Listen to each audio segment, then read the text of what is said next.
व्रत त्योहार कथा। Subscribe this channel, press the bell icon.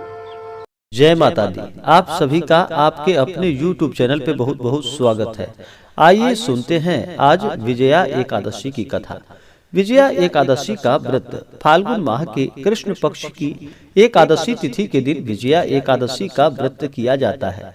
यह व्रत के प्रभाव से सभी प्रकार के विघ्न बाधाएं दूर होती है तथा सभी क्षेत्रों में विजय की प्राप्ति होती है।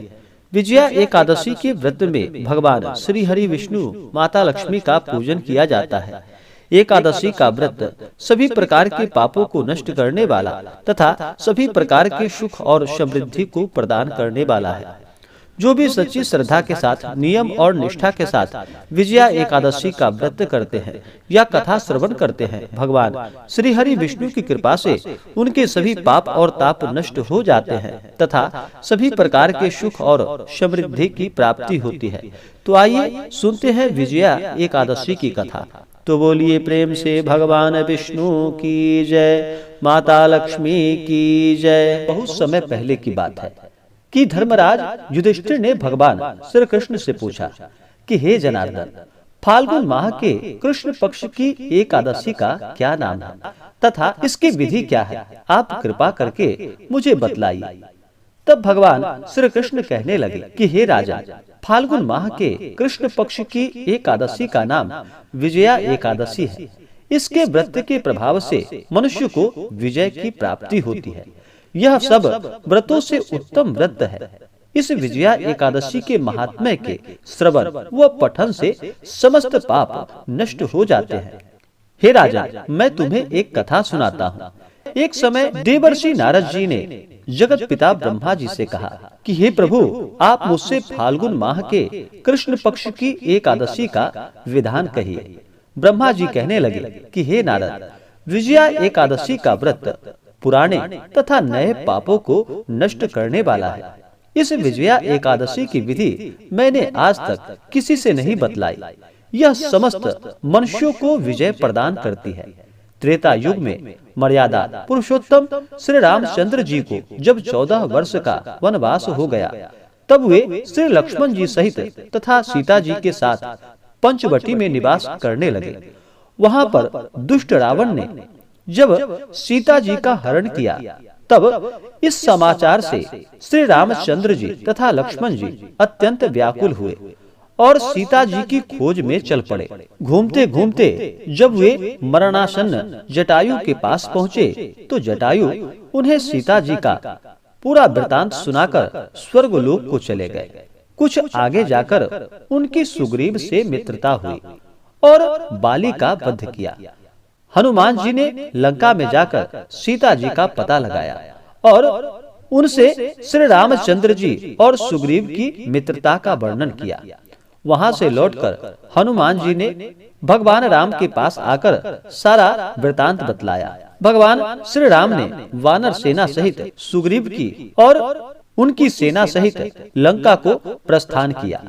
जब श्री रामचंद्र जी समुद्र के किनारे पहुँचे, तब उन्होंने मगरमच्छ आदि से युक्त उस आगाध समुद्र को देखकर लक्ष्मण जी से कहा कि इस समुद्र को हम किस प्रकार पार करेंगे। श्री लक्ष्मण जी ने कहा कि हे पुराण पुरुषोत्तम, आप आदि पुरुष हैं, सब कुछ जानते हैं। यहाँ से आधा योजन दूर पर कुमारी द्वीप में वक्दालभ्य नाम के मुनि रहते हैं। उन्होंने अनेक ब्रह्मा देखे हैं। आप उनके पास जाकर इसका उपाय पूछिए। लक्ष्मण जी के इस प्रकार के वचन को सुनकर मर्यादा पुरुषोत्तम श्री रामचंद्र जी वक्दालभ्य ऋषि के पास गए और उनको दंडवत प्रणाम किया और फिर वहां पर बैठे।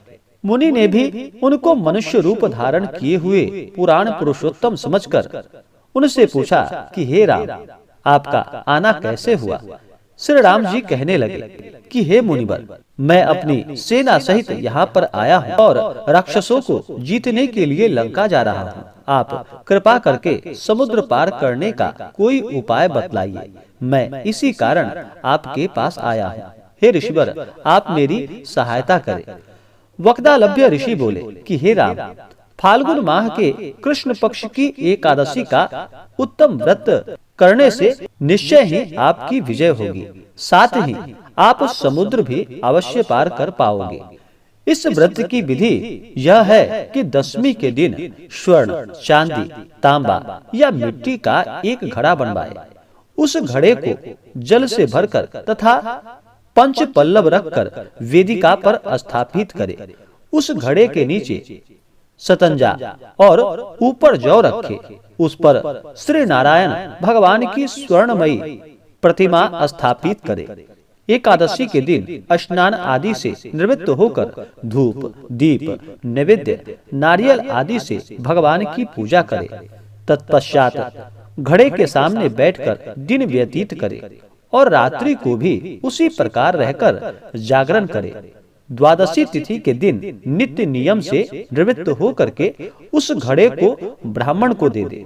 हे राम, यदि तुम भी इस व्रत को सेनापतियों के साथ करोगे तो तुम्हारी अवश्य ही विजय होगी। श्री रामचंद्र जी ने ऋषि के कथानुसार इस व्रत को किया और इस व्रत के प्रभाव से वह दैत्यों पर विजय प्राप्त कर पाए। अतः हे राजा, जो कोई मनुष्य विधि पूर्वक इस व्रत को करेगा, दोनों लोकों में उसकी अवश्य विजय होगी। श्री ब्रह्मा जी ने नारद जी से कहा था कि हे पुत्र, जो कोई भी इस व्रत के महात्म्य को पढ़ता है या सुनता है, उसको वाजपेयी यज्ञ के बराबर पुण्य फलों की प्राप्ति होती है। इसी प्रकार से जो भी भक्त भक्ति भाव के साथ विजया एकादशी का व्रत करते हैं, कथा श्रवण करते हैं, भगवान श्री हरि विष्णु की कृपा से उनके सभी पाप नष्ट हो जाते हैं तथा सभी प्रकार की सुख समृद्धि की प्राप्ति होती है। तो आशा करता हूँ कि जानकारी आपको अच्छा लगा हो। ऐसे ही जानकारियाँ प्राप्ति के लिए हमारे इस चैनल को लाल बटन दबा करके सब्सक्राइब करें, साथ में बेल आइकन घंटी को दबाएं ताकि मेरे वीडियो का नोटिफिकेशन आपको समय से मिलता रहे। वीडियो को लाइक करें, शेयर करें। जय माता दी। धन्यवाद।